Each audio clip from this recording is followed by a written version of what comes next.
And welcome to another episode of the Crew Podcast.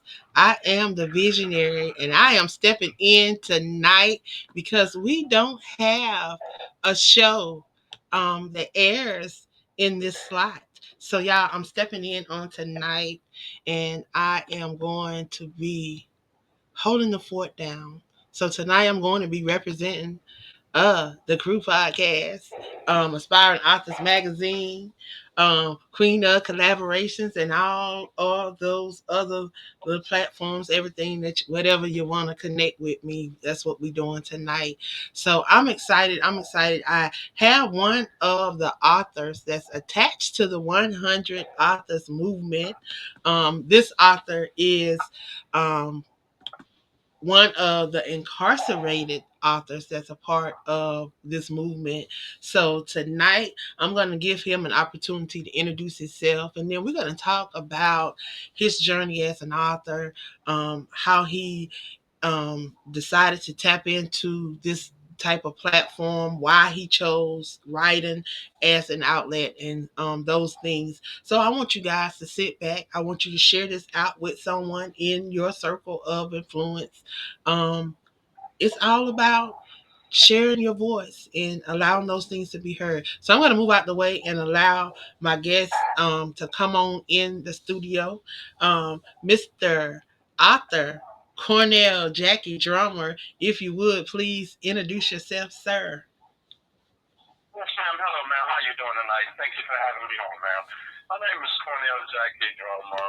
I am from Texas. I'm incarcerated here in the Texas prison system for 34 plus years. And, I appreciate this opportunity to come on tonight to be able to share my story about, being an inspired author.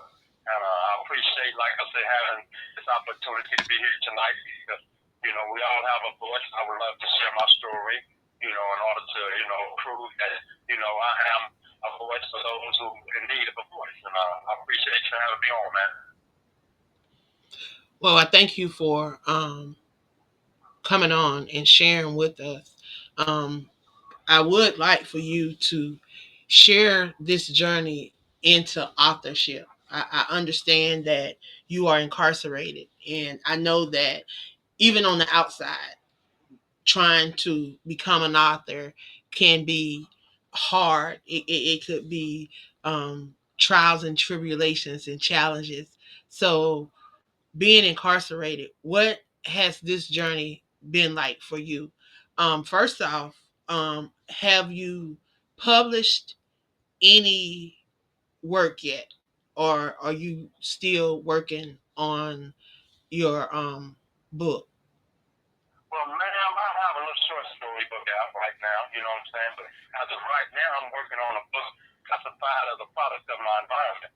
Because, and I think that this represents millions of Americans in the United States that a lot of us from the low, poverty homes and middle class, we all come from an environment that, I can say that, has allowed for all these individuals to, become products of an environment that has led to drug use, alcohol use, prostitution, crime, and all these things, ma'am. So, coming from that environment, ma'am, I feel that I have a testimony and I would love to tell my story about my life history. Because my life history, I think it represents and speaks for a lot of people here in the United States, man.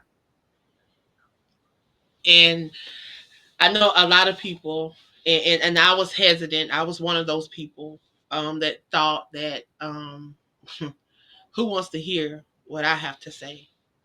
Have that crossed your mind? Especially being someone that is incarcerated.